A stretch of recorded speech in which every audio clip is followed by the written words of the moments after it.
오늘 말씀의 제목을 함께 따라하겠습니다. 기다림 속에서 하나님 신뢰하기.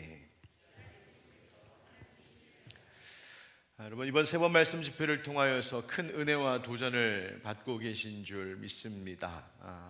저도 시간마다 목사님의 말씀과 간증 속에서 귀한 깨달음과 또 은혜를 누리고 있습니다. 특별히 강사 목사님께서 북한에서 2년 반 넘게 억류되어 감옥 생활을 하며 겪으셨던 시간들과 또 우리가 몰랐던, 아니 어쩌면 모른 척하고 싶었던 북한의 비참한 실정을 들으면서, 그것이 육적인 것이든 영적인 것이든 그 땅의 그 비참한 현실을 들으면서 참 우리가 그동안 얼마나 감사할 줄 모르고 살았는지, 얼마나 작은 일에도 쉽게 불평하고 원망하며 살았는지를 다시 한번 생각하게 되며 회개하지 않을 수 없었습니다. 대한민국 역사 속에 하나님께서 베푸신 은혜가 얼마나 큰 것이었는지, 또 한국 교회에 하나님께서 주신 신앙의 유산이 얼마나 귀중한 것이었는지, 그래서 또 우리에게 얼마나 중요한 사명을 이 시대에 맡기셨는지를 우리가 미처 생각지 않고 그저 내 살 길 바빠 분주히 살기만 했구나 돌아보게 되었습니다. 풍요로움과 쾌락에 취하여서 교만해졌고, 어리석게도 얼마나 현실에 안주하며 타협하며 살고 있는지, 세속적인 세상에 우리가 얼마나 적응되어 살고 있는지 우리의 모습을 회개해야 할 필요가 있습니다. 우리가 이번 말씀 집회를 통하여 주시는 하나님의 말씀과 깨달음이 그저 3일 동안 만에 끝나버리는 회개가 되지 않도록, 그래서 집회가 끝나고 나면 또다시 이전에 살던 모습으로 돌아가서 무지하고 또 죄에 대하여 무감각한 채 그 상태로 되돌아가 살지 않도록 이번 집회 가운데 하나님 우리에게 들려주시고 마음에 새겨주시는 그 말씀 하나하나를 잘 붙들고 기억하며 살아가는 우리 모두가 되기를 주의 이름으로 축복합니다. 집회 중에 하셨던 말씀 중에 기억에 남는 말씀이 하나 있었는데, 고난은 제3의 성례다라고 하신 말씀이었습니다. 기독교의 성례라고 하면 세례와 성찬의 예식을 말하는 것인데, 바로 그 두 가지 예식을 통하여 우리가 거룩해짐을 믿는 것이죠. 그런데 목사님 말씀하셨습니다. 고난이 우리를 더욱 거룩하게 하는 세 번째 성례와도 같다라고 말이죠. 시편 말씀에 고난이 내게 유익이라 하신 그 구절을 우리는 너무나 잘 알고 있음에도 불구하고, 그렇다면 그것이 정말 유익이라면 우리는 고난 앞에서도 기뻐하고 감사해야 할 것이 마땅한데, 과연 우리는 그렇게 살았는지, 오히려 지금 당장 고난이 끝나지 않는다고 왜 나에게 이런 고난을 또 주시냐고 그저 하나님 앞에 불평하고 원망만 하며 살진 않았는지를 돌아봅니다. 여러분은 어떠신지요? 우리가 이 말씀 구절을 잘 알면서도 정작 그렇게 고난 속에 감사하고 기뻐하며 살아가기를 더러 실패하게 되는 이유가 무엇일까? 그것은 아마도 당장 지금 겪고 있는 현실의 어려움을 견뎌내기 쉽지 않기 때문일지 모르겠습니다. 언제 도대체 이 고난이 끝날지, 언제 회복이 될지, 언제 하나님께서 내 기도에 과연 응답하실지, 언제 하나님께서 내게 주신 약속과 그 꿈을 이루게 하실지, 그 기다림이 지쳐올 때 우리는 그렇게 고난 앞에서 무너집니다. 강사 목사님께서도 북한에 계시는 동안에 그런 순간들이 얼마나 많았을까 생각해 봅니다. 그 감옥에서 우리로서는 도무지 상상조차 되지 않는 그 어려움들을 겪으면서 육체적인 고통뿐만이 아니라 그 마음이, 그 정신이 무너지는 순간들도 얼마나 많으셨을까. 그 끝을 알 수 없는 시간, 사형 선고가 내려지고 무기징역 선고가 내려지고 하는 그 기가 막힌 순간 속에 그 시간들을 어떻게 견디고 기다리셨을까요? 목사님뿐만 아니라 그 목사님을 간절히 기다리고 계셨을 사모님과 가족들, 그리고 그 교회의 교인들은 과연 어떤 마음으로 거진 3년 가까이 되는 그 시간을 버티고 견뎌낼 수 있었을까요? 때로는 포기하게 되는 마음이 들 때도 있지 않았을까 싶기도 합니다. 여러분, 우리가 이 목사님이 겪으신 일과 같은 일을 우리가 겪지는 않을지라도 때로는 하나님을 기다리는 마음에 지침이 찾아올 때가 있습니다. 다양한 모습으로 말이죠. 기도에 응답되지 않아서 지칠 때가 있습니다. 어렵고 힘든 상황이 달라지지 않아서 지칠 때가 있습니다. 현실의 고난, 환경, 또 여러 형편이 갈수록 더 어려워져서 내 몸이 더 아파져서 하나님께서 내게 약속하신 그것들, 그 비전과 그 꿈이 이루어지지 않아서 기다림의 마음이 무너지고 때로는 현실에 타협하게 되는 순간들이 있습니다. 이처럼 우리는 신앙생활을 하면서 때로는 소위 영적 정체기를 경험할 때가 있습니다. 무기력해지고 두려움과 불안함에 밀려오고 근심과 걱정에 휘말리고 기도조차 되지 않고 말씀도 귀에 들어오지 않는 그런 순간들이 있습니다. 그러나 우리의 인생을, 신앙생활을 곰곰이 생각해 보면 우리가 신앙을 갖고 산다는 것은 이미 완벽하게 짜여진 시나리오를 따라서 그냥 그 대본대로 연기하듯 살아가는 것이 아님을 생각해 보게 됩니다. 신앙생활은 하나님과 함께 지금을 살아가는 일입니다. 즉 날마다 모든 순간마다 새로운 시간을 살아내는 것입니다. 하나님과 함께 계속해서 새로운 그림을 그리는 것이고 새로운 작품을 빚어내는 것이고 하나님과 함께 새로운 창조를 하는 과정과 같은 것이 우리의 신앙의 여정입니다. 여러분, 신앙에 대한 회의나 실망이 밀려올 때가 있지만 역설적으로 그것은 하나님을 믿는 사람에게서 생긴다는 사실을 기억하십시오. 여러분, 믿음이 없다면 회의적으로 되거나 실망할 일도 없습니다. 우리가 그래도 믿음 생활했기 때문에, 그래서 하나님께 대한 기대감이 있기 때문에 때로는 실망하기도 하는 것 같습니다. 그러나 하나님은 그렇다고 해서 그런 우리의 상태를 그냥 내버려 두지는 않으십니다. 하나님은 당신을 택하시고 사랑하시는 그 자녀들이 다시 믿음을 회복하고 다시 하나님께 소망을 두며 살게 하십니다. 하나님은 계속해서 변치 않고 우리를 위하여 일하시기를 기뻐하시는 하나님이시기 때문입니다.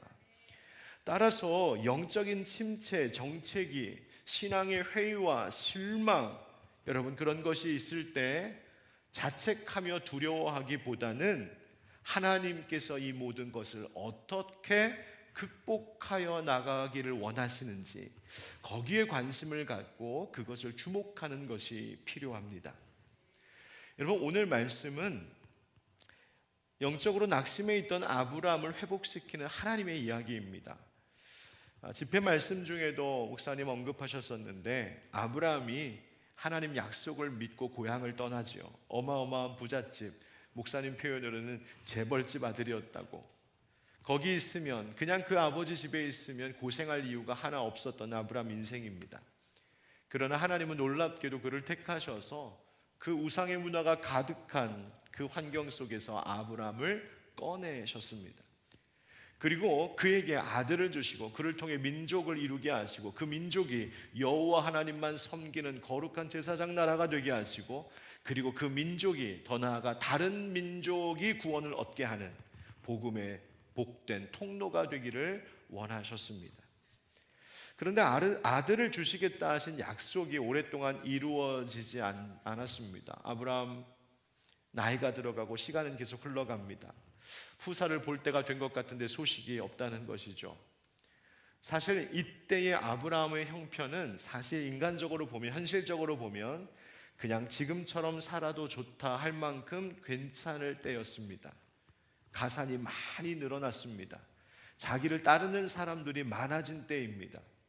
소돔에 살던 조카 롯이 이방 나라의 왕들에게 잡혀갔을 때에 그를 구출하기 위하여서 달려가는 장면이 창세기 14장에 나오는데, 성경에 보니까 훈련된 자 380명이 쫓아갔다고 되어 있습니다. 다시 말하면 아브라함을 위하여 주인의 말을 명령에 따라 아브라함을 위해 목숨을 걸고 전쟁을 치르겠다고 달려가는 훈련된 사람만 380명이나 되었다는 이야기입니다. 또한 그 일로 재산도 더 많아졌습니다. 그가 살고 있는 거주지 안전했습니다. 그의 안전을 위협하고 그의 생을 해칠 만한 것이 없어 보이는 때였습니다. 모든 것이 그냥 이렇게 살면 됐지 싶은 때였습니다. 그런데 여러분, 하나님께서는 우리가 모든 것에 그냥 편안해지고 그래서 거기에 타협하며 안주하려고 할 때 우리를 흔들어 깨우실 때가 있습니다. 우리를 깜짝 놀라게 하여서 영적인 잠에서 깨우실 때가 있습니다. 너 그냥 그러고 있으면 안 된다고 말이죠. 오늘 하나님께서 아브라함을 찾아오신 일이 바로 그 사건이었습니다. 그래서 오늘 본문을 읽어보면 하나님께서 아브라함에게 처음 하시는 말씀이 두려워하지 말라, 그렇게 말씀하십니다. 어쩌면 아브라함이 자신의 형편에 대하여서 두려워하고 있었기 때문일 수도 있었겠지만, 또 다른 한편을 생각해 보면 하나님의 그 갑작스러운 출현에 아브라함이 너무 놀라고 두려웠기 때문일 수도 있습니다. 아브라함의 마음속에 이런 생각이 들었었던 것이죠. 하나님, 여지껏 뭐 하시다가 지금 갑자기 나타나십니까? 지금까지 한 번 말씀도 없으시더니. 왜냐하면 하나님께서 아브라함을 처음 부르시고 나서 오랫동안 묵묵부답이셨거든요. 하나님, 이제 좀 살만하니까, 이제 좀 정착하고 안전하게 지내보려고 하니 갑자기 찾아오셔서 저를 흔드시는 이유가 뭡니까? 그런 아브라함에게 하나님 말씀하신 것이 두려워하지 말라 하시는 것입니다. 그리고 이런 대화가 오고 갑니다. 1절 2절. 이후에 여호와의 말씀이 환상 중에 아브라함에게 임하여 이르시되 아브라함아 두려워하지 말라. 나는 네 방패요 너의 지극히 큰 상급이니라. 아브라함이 이르되 주 여호와여 무엇을 내게 주시려 하나이까? 나는 자식이 없사오니 나의 상속자는 이 다메섹 사람 엘리에셀이니이다.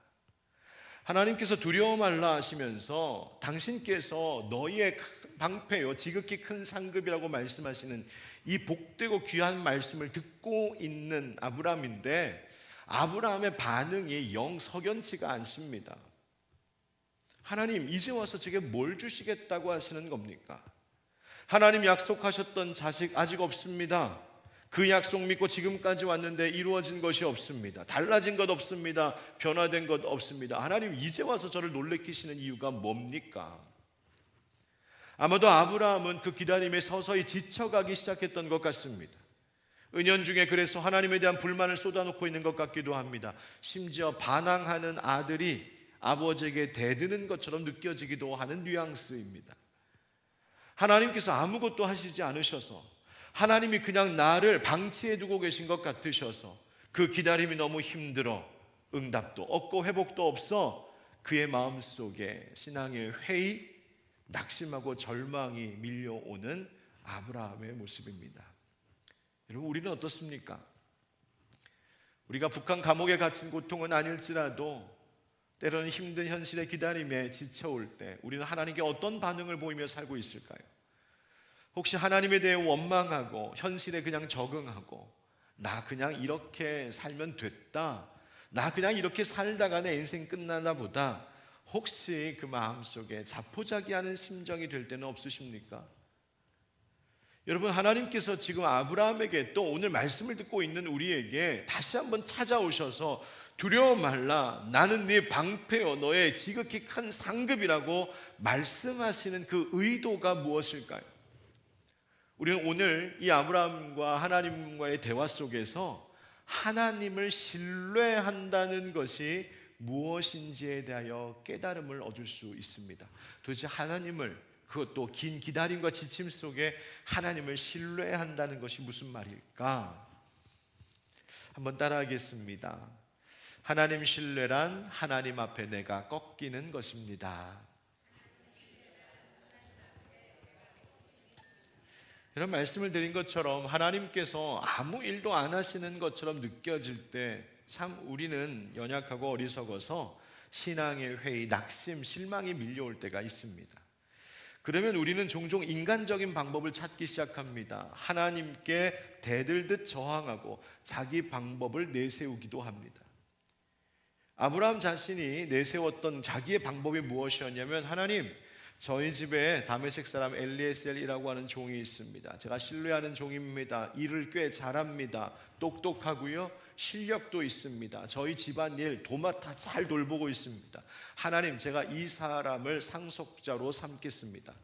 어쩌면 처음부터 하나님께서 이런 방법을 저에게 찾으라고 그렇게 말씀하셨던 것은 아닌가 싶기도 합니다.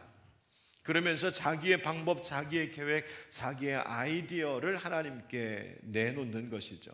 어쩌면 그것이 하나님의 방법이라고 믿고 싶었을지도 모르겠습니다. 그런데 그렇게 반응하는 아브라함에게 하나님은 오히려 더 확실히 이렇게 말씀하십니다. 우리 4절의 말씀을 같이 읽어보겠습니다. 시작. 여호와의 말씀이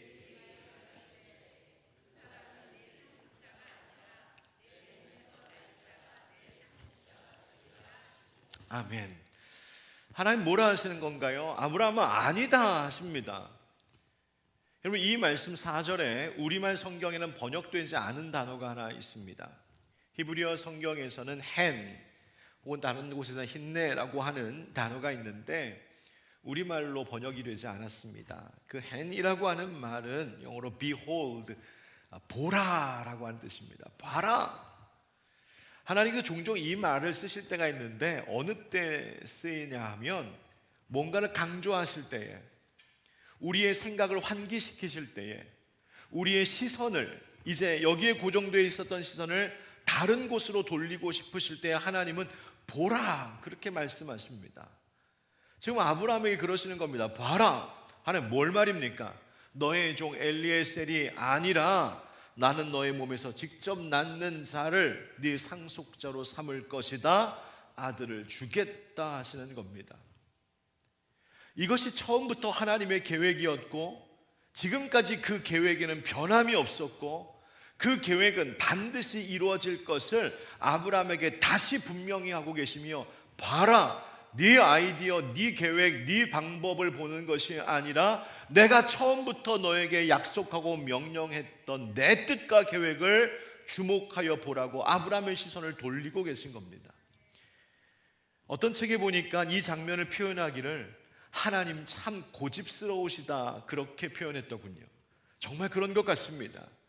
하나님은 고집스럽게 당신만의 방법, 당신만의 계획을 고수하고 계십니다. 그저 아브라함이 엘리에셀을 상속자로 삼겠다 하셨을 때 그래? 야, 그 아이디어도 나쁘지 않네. 너 그럼 한번 그렇게 한번 해봐라. 하나님 그렇게 타협하지 않으십니다. 유도리가 없습니다. 일본 말이긴 한데 하나님 유도리가 없으세요. 융통성이 없으십니다. 그냥 상황과 경우에 따라서 달라질 법도 하시고 좀 그때그때 맞게 일을 유연하게 처리하실 법도 한데 하나님 그러진 않으십니다. 정말 고집쟁이 하나님이십니다. 제가 오늘 설교 제목을 고집쟁이 하나님이라고 하려고 했다가 주보가 또 다른데 무슨 말인지 보고 제목만 보고 뭐라 할까봐 제가 조금 순화하긴 했는데 하나님 고집쟁이 하나님이십니다. 그러나 여러분 왜 그러실까요? 인자하시고 온유하시고 자비로우신 분, 우리의 모든 형편을 아시는 분이 왜 이렇게 고집스럽게 하나님의 방법만을 고집하시는 걸까요? 이유가 있습니다. 그것은 하나님은 신실하시고 하나님만이 옳으시기 때문입니다. 우리가 아무리 지혜롭다 해도, 우리의 아이디어가 반짝반짝거리고 우리의 계획이 탁월하다 해도, 우리의 실력이 출중하다고 해도 하나님을 넘어설 수는 없기 때문입니다. 하나님의 어리석으심이 우리의 지혜로움보다 높으십니다. 하나님의 생각이 우리와 다르시기 때문입니다. 여러분 한번 상상해 보십시오. 만약 하나님께서 아브라함에게 그 방법도 괜찮네 라고 이랬다 저랬다 하신다면 여러분 어떻겠습니까? 그 다음부터 아브라함이 하나님을 신뢰할 수 있을까요? 하나님을 믿고 따를 수 있을까요? 그 삶을 맡길 수 있을까요? 아브라함처럼 지금까지 모든 것을 다 버리고 달려나왔던, 믿고 살아왔던 그 지난 모든 날들이 다 물거품처럼 돼버리는 것 아니겠습니까? 하나님께서 우리에게 그래 네 방법도 괜찮네, 그래 네 마음대로 한번 해봐라, 늘 우리에게 그렇게 대하신다면 과연 여러분 우리가 어떻게 하나님을 믿고 내 삶을 맡길 수 있겠습니까? 따라서 생각해야 할 것은 때로는 하나님께서 고집스럽게 하나님의 방법을 고수하시더라도 정작 꺾여야 할 것은 하나님의 고집이 아니라 나의 고집입니다. 하나님의 방법을 바꾸실 생각은 우리는 애초부터 하지 말아야 한다는 것이죠. 여러분, 꺾여야 할 것은 내 고집입니다. 바뀌어야 할 것은 하나님이 아니라 나입니다. 바뀔 것은 내 방법이지 하나님의 방법을 바꿀 것이 아닙니다. 내 생각이 바뀌어야 하고, 내 마음이 바뀌어야 하고, 내 행실이 달라져야 합니다. 내 습관이 바뀌어야 합니다. 내 계획이 수정되어야 합니다. 내 주장을 내려놔야 하고, 내 감정과 기분을 내려놔야 합니다. 내 태도를 달리해야 합니다. 내 인격과 내 성품의 변화를 구해야 하는 이유가 그것입니다. 바뀌어야 할 것은 하나님이 아니라 나입니다. 따라서 하나님 신뢰란 하나님 앞에서 내가 변하는 것입니다. 그때 하나님은 하나님의 일을 시작하십니다. 사랑하는 성도 여러분, 우리 하나님 앞에 대들지 맙시다. 하나님 앞에 저항하려 하지 맙시다. 하고 싶은 대로 못하게 되면 울고 짜증내면서 싫다고 버텨대는 어린아이같이 굴지 맙시다. 하나님 앞에 온유해지고 온순해져야 되는 것은 우리들입니다. 여러분, 이번 말씀 집회와 또 이 사순절 기간은 하나님을 나의 뜻대로 꺾으려는 그런 어리석음이 아니라 하나님 앞에 나의 고집이 꺾이고 나의 성품이 변화되고 나의 생각과 나의 계획이 바뀌는, 그래서 내 삶 가운데 하나님의 뜻이 온전히 이루어지는 그런 은혜의 시간이 되기를 예수님의 이름으로 축복합니다. 두 번째, 하나님 신뢰란 무엇일까요? 한번 따라합시다. 믿을 수 없는 것을 믿는 것입니다. 여러분, 하나님께서 아브라함을 이끌고 나가십니다. 그리고 하늘의 무수한 별을 보여주시죠. 말씀은 이렇게 설명합니다. 그를 이끌고 밖으로 나가 이르시되 하늘을 우러러 무별을 셀 수 있나 보라. 또 그에게 이르시되 네 자손이 이와 같으리라. 아브라함이 여호와를 믿으니 여호와께서 이를 그의 의로 여기시고 또 그에게 이르시되 나는 이 땅을 네게 주어 소유를 삼게 하려고 너를 갈대아인의 우리에서 이끌어낸 여호와니라. 아멘. 제가 참 좋아하는 성경의 한 장면입니다. 저는 이 말씀을 묵상하고 늘 머릿속에 그 모습을 그려왔습니다. 하나님 왜 이렇게 하셨을까? 그냥 아브라함이 머물고 있었던 그 장막 안에서 말씀하셔도 되지 않았을까? 하나님 왜 굳이 아브라함을 이끌고 밖으로 나오셨을까? 저는 하나님의 이 행동에 굉장히 상징적인 의미가 있다고 생각합니다. 왜냐하면 우리는 너무나 종종 우리의 생각, 우리의 한계 안에 갇혀 있을 때가 많기 때문입니다. 그래서 하나님은 우리의 손을 붙잡고 밖으로 꺼내십니다. 장막 안에서 자기의 생각과 계획 속에 갇혀 있었던 아브라함을 손잡아 이끌고 나와 하나님의 계획을 보여주시는 것처럼 하나님 우리의 생각과 우리의 감정에서 우리를 꺼내시려고 하십니다. 하나님은 자기 안에 나의 계획과 나의 아이디어에 갇혀 있었던 그 아브라함의 손을 붙잡고 끌고 나오셔서 그에게 밤하늘을 보이십니다. 여러분, 밤하늘의 별들이 무엇일까요? 하나님이 지으시고 다스리시는 것들입니다. 하나님의 창조주 되심을 증거하고 있는 것들입니다. 하나님의 크고 넓으심을 보여주는 증거들이었습니다. 여러분, 가만히 생각해 보면 그 전날 밤에도 밤하늘은 여전히 있었고 밤하늘의 별들은 늘 있어 왔습니다. 그날 밤만 갑자기 생긴 밤하늘과 별들이 아닙니다. 그런데 아브라함은 어젯밤까지만 해도 그것을 보지 못하고 있었습니다. 우리가 늘 그런 것 같습니다.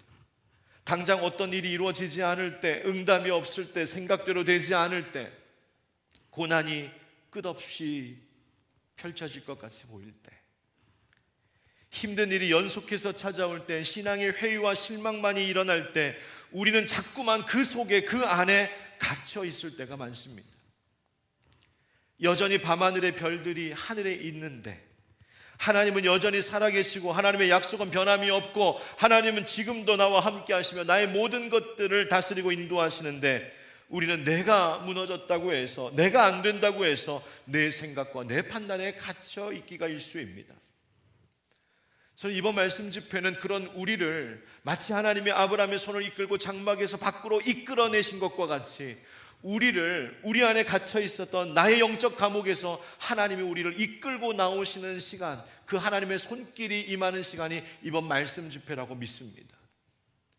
여러분, 대한민국 사회라고 하는 이 부유하게 된 나라, 잘 살고 불편함이 없게 된 나라, 먹고 사는 것에 옛날처럼 걱정하지 않아도 되는 나라, 몸이 아프면 언제든지 달려갈 병원이 있는 나라, 신앙생활도 억압받지 않고 자유롭게 할 수 있는 나라, 배우고 싶은 거 다 배울 수 있고, 가고 싶은 거 다 할 수 있고, 하고 싶은 거 다 할 수 있고, 나의 정치적인 신념도 얼마든지 길거리에 나아가서 외쳐도 뭐라고 잡아갈 사람이 없는 나라, 이런 나라 안에 살면서 우리는 어쩌면 그런 부요함과 편안함, 안락함 속에 갇혀 지내고 있었던 것 같습니다. 강사 목사님처럼 화장실 갈 때도 손을 들고 기다려야만 하는, 북한의 그 감옥살이하고는 비교도 되지 않을 만큼 자유로운 이 나라, 이 환경 속에 살면서 정작 우리는 내 생각, 내 방법, 내 감정, 내 계획, 내 의에 갇혀 그 바깥에서 무슨 일들이 벌어지고 있는지, 그들을 위하여서 하나님께서 뭘 하고 계신지, 하나님의 약속은 무엇인지 알지도 보지도 못하는 영적 소경, 영적 귀머거리로 우리가 살고 있었기에 하나님은 귀한 목사님을 통하여서 말씀을 주심으로 우리의 손을 붙잡고 장막에서 나와 밤하늘의 별들을 보게 하고 계신 것입니다. 하나님 말씀하시죠. 네 자손이 하늘과 별과 같으리라. 여러분, 하나님께서 아브라함을 설득하십니다. 꾸짖지 않으시고 책망하지 않으시고 어쩌다 네 믿음이 이렇게 되었냐, 하나님 나무라지 않으시고 하나님 설득하십니다. 그러자 아브라함이 하나님의 설득에 동의합니다. 뭐라고 성경에 기록되어 있냐면 여호와를 믿음이 그것이 아브라함의 의가 되었다고 말씀하시죠. 여러분, 여기서 믿으니라고 하는 단어는 아만이라고 하는 히브리어 동사인데 우리가 아멘이라고 하는 것과 같은 어근을 가지고 있는 단어입니다.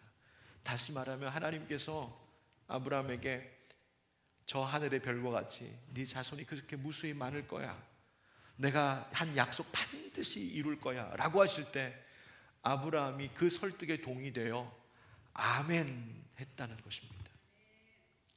여러분, 아브라함의 하나님의 설득, 하나님의 약속 안에 말씀 앞에 아멘을 할 때 아브라함의 내일은 달라지기 시작했습니다. 여러분, 하나님 지금도 우리를 가두고 있는 모든 것들에서 우리를 꺼내시기를 원하십니다. 그저 나의 실패, 나의 생각, 나의 상처, 나의 약함, 나의 무지함, 나의 죄악된 것, 나의 악한 습관들, 그 모든 것들부터 끄집어내어 하나님의 말씀으로 우리의 눈을 열기를 원하십니다.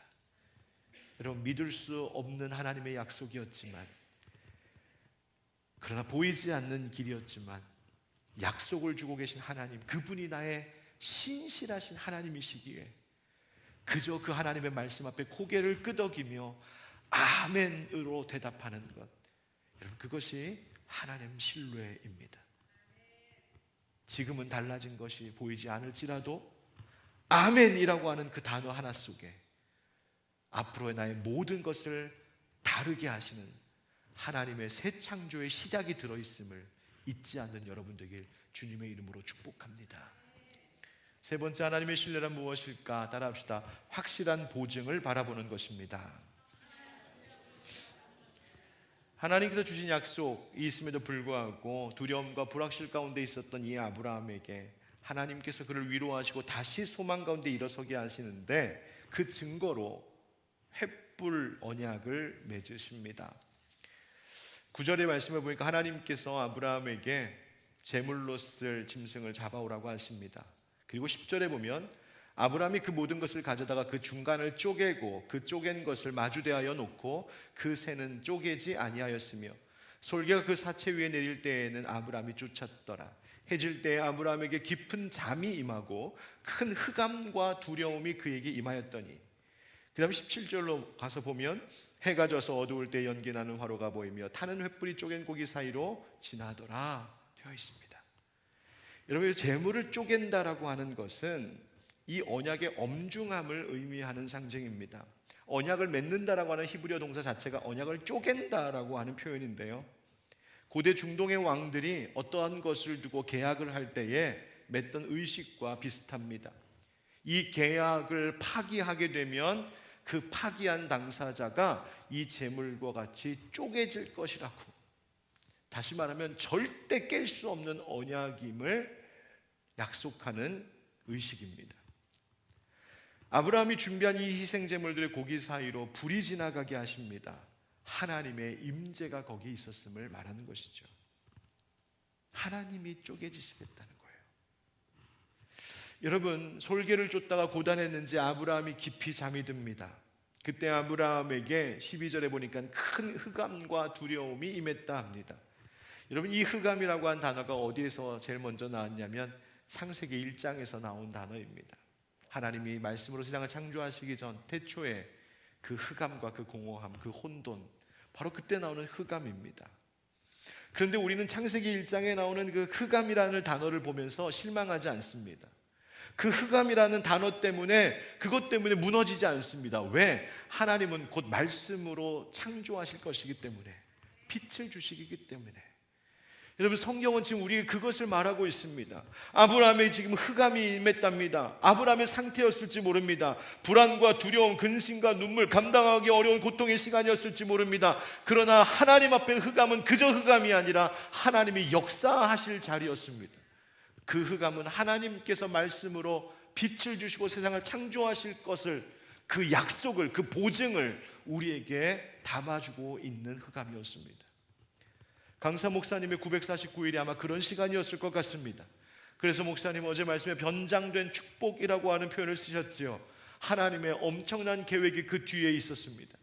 그 감옥 속에 계셨지만 창살에 갇혀 계신 것이 아니라 하나님은 매일 밤마다 말씀으로, 환상으로 그 창살을 넘어 끄집어내어 하늘의 별을 보게 하셨던 것, 그것이 목사님의 2년 7개월의 삶이 아니었을까요? 여러분, 내게 임한 흑암을 절망의 이유로 보는 것이 아니라 창조의 예고로 볼 수 있는 눈이 필요합니다. 어떻게 확신할 수 있을까요? 바로 그 쪼개놓은 재물처럼 우리를 위하여 쪼개져셨던 분이 계시니 바로 십자가에서 고난당하시고 죽으신 예수 그리스도이십니다. 하나님 당신께서 쪼개지시겠다고, 예수님 스스로 십자가에 못 박혀 돌아가심으로 하나님이 우리에게 주신 약속의 가장 확실한 보증이 되어 주셨습니다. 흑암과 같은 캄캄함 속에서도 예수님을 바라보고 의지하는 것, 예수 십자가 붙드는 것, 바로 그것이 하나님 신뢰하기요, 사순절이 우리에게 주는 교훈입니다. 마무리하겠습니다.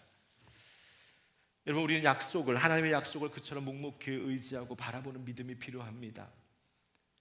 시편 27절의 말씀에 보면 시인이 고백합니다. 2절에 보니까 악인들이 내 살을 먹으려 하고 내 대적들, 내 원수들이 나에게 있노라고, 군대가 나를 대적하여 치기도 한다고. 그런데 3절 말씀에 보니까 시인은 고백합니다. 나는 여전히 태연하리로다. 여러분, 실망스럽지 않았을까요? 신앙의 회의가 밀려오지 않았을까요? 낙심하지 않았을까요? 타협하고 싶지 않았을까요? 그런데 하나님 누구에게 은혜와 복을 주시는가 보았더니 그 속에서도 묵묵히 4절 말씀처럼 내가 바라는 것 한 가지입니다. 내 평생에 여호와의 집에 살면서 여호와의 아름다움을 바라보며 그의 성전에서 사모하는 것입니다. 14절 말씀 우리 한번 같이 읽어보겠습니다. 시작. 너는 여호와를 기다릴지어다. 강하고 담대하며 여호와를 기다릴지어다. 아멘. 그래서 시인은 1절에 이렇게 고백합니다. 여호와는 나의 빛이고 나의 구원이시니 내가 누구를 두려워하리요?